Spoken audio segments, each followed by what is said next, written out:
Para contarles lo que tenemos previsto en esta emisión, vamos a escoger una fecha exacta, año 1700. En 1700 no había ninguna ciudad ni pueblo desde aquí hasta San Andrés, hasta Jibara, hasta Puerto Padre, pasando por Velasco y Chaparra, hasta Cautocristo, hasta San Germán, hasta Báguano, hasta Banes, hasta Antilla. Y tampoco existían ni San Andrés, ni Jibara, ni Puerto Padre, ni Velasco, ni Chaparra, ni Cautocristo, ni San Germán, ni Báguanos, ni Banes, ni Antilla, ni Holguín. Y como esos pueblos no existían, no habían ni casas, ni calles, ni plazas o parques.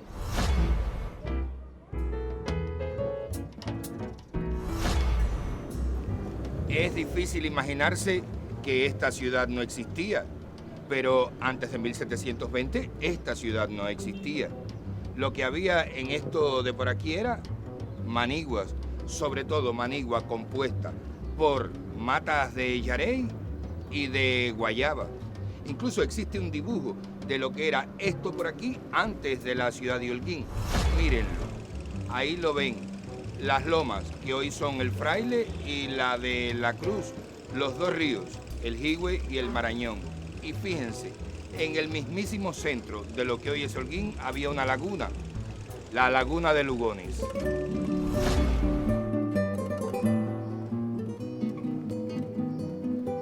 Cuando se construyó la ciudad, desecaron la laguna y en el lugar donde estaba esa laguna construyeron esto que ven aquí, la Plaza del Mercado o de la Marqueta.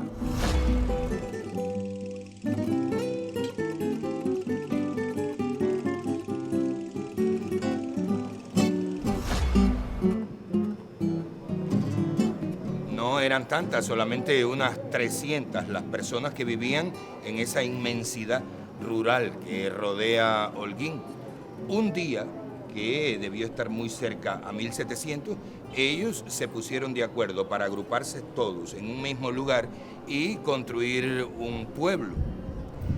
Primero pensaron en un lugar, después en otro, y al final la idea que prevaleció fue esta, fue en este lugar donde hicieron el pueblo.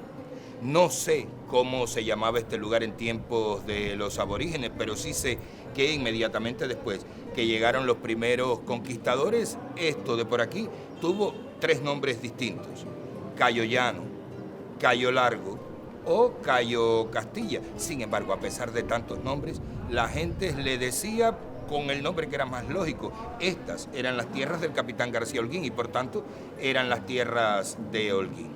Y ya cuando se hace el pueblo, ni Cayo Llano, ni Cayo Largo, ni Cayo Castilla. El nombre del pueblo fue sencillamente Holguín. Para construir la ciudad y antes que se mudara el primer vecino, buscaron a un agrimensor. Este individuo vino aquí, a esta zona, y trazó las calles, marcó los solares. Y entonces sí, empezaron a llegar los primeros vecinos. Cada quien escogió el solar que más le gustaba y construyó su casa. Por algún motivo que ningún historiador sabe explicar, esos primeros que llegaron escogieron los solares que están al sur.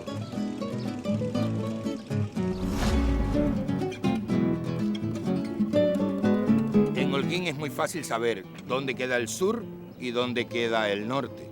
El sur, donde está la terminal de trenes nacionales. El norte, la Loma de la Cruz. Por tanto, si los primeros vecinos se mudaron y construyeron sus casas al sur, entonces la urbanización comenzó por la parte hacia donde queda la terminal de trenes. Y esta otra parte, la que está al norte, demoró mucho tiempo en urbanizarse.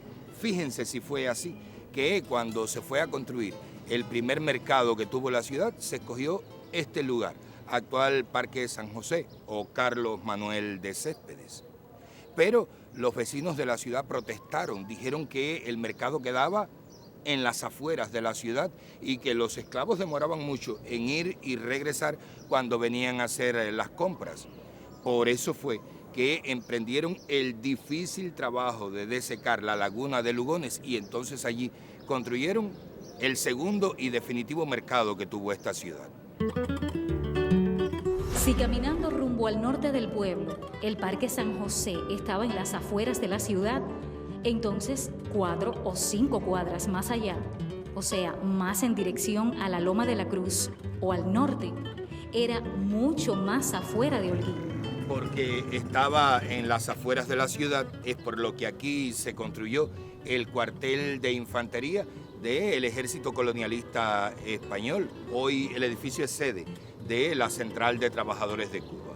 El viejo cuartel de infantería de Holguín no parece ni muchísimo menos una edificación que en sus orígenes fue una construcción militar del siglo XIX.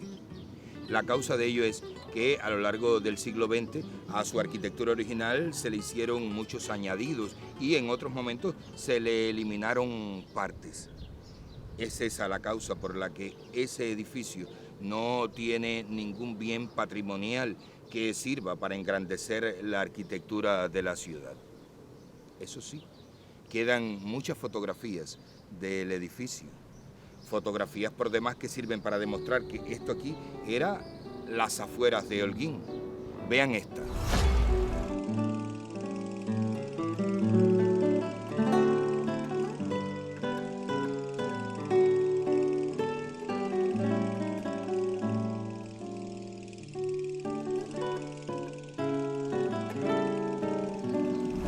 A lo largo de su existencia, en el cuartel estuvieron varios batallones del ejército, pero ninguno de esos batallones estuvo por más tiempo que el batallón Habana. Esa es la causa por la que esta calle holguinera, que probablemente es la calle más corta de Holguín, solamente tiene una cuadra, se llama precisamente calle Habana. Del batallón Habana tenemos una fotografía, es esta.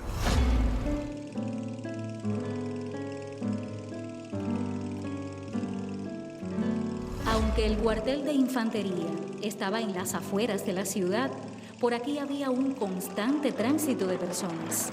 Frecuentemente pasaban por delante del cuartel los vecinos de Holguín y también los forasteros, porque es que aquí comenzaba el camino hacia Jibara.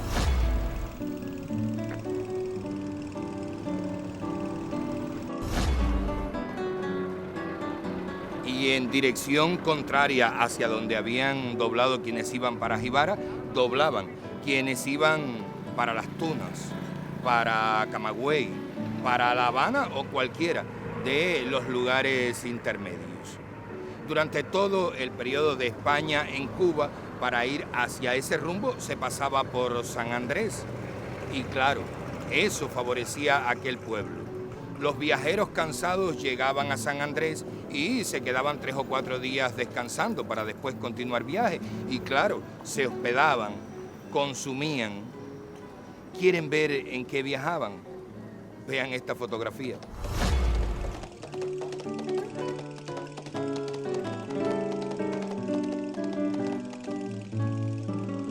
Si todavía hay alguien que no crea que esta parte de Holguín no se urbanizó hasta la década de 1940, tengo una prueba que es concluyente e imposible de desmentir. Es una imagen, aunque no es una fotografía, y no lo es porque la fecha en que se hizo esa imagen todavía no se había inventado la fotografía. Es un dibujo, 1820, y tengan en cuenta la fecha, 1820. En esa fecha, un dibujante francés de nombre C. Collet recorrió la isla de Cuba haciendo dibujos de los principales pueblos. Y fue él quien hizo esa, la primera imagen de Holguín que se conserva. Véanla.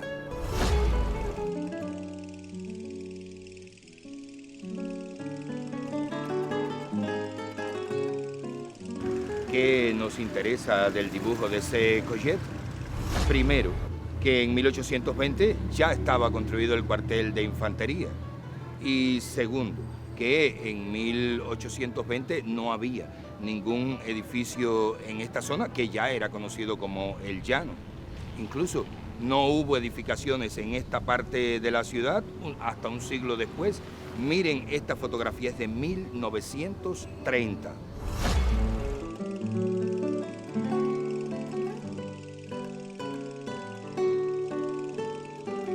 Así fue durante 200 años de Holguín.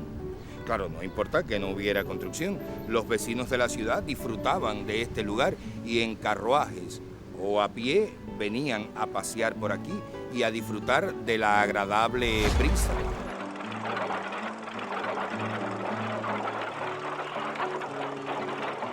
El dibujo de Secollet muestra, sí, que no había urbanización en esta parte de Holguín, pero muestra que sí había una casa. ¿Y qué digo yo una casa? Una casona, o mejor, una quinta. La Quinta del Llano.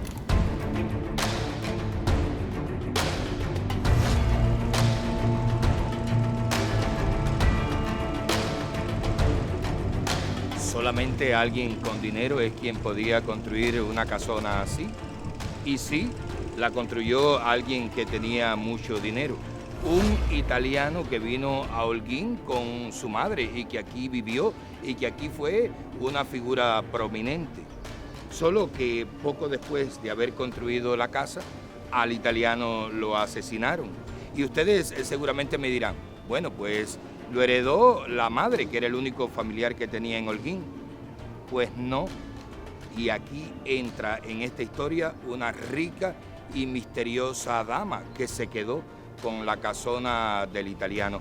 Eso se lo voy a contar. Y también que es en esta zona, en el llano, donde los ricos de Holguín construyeron sus casas.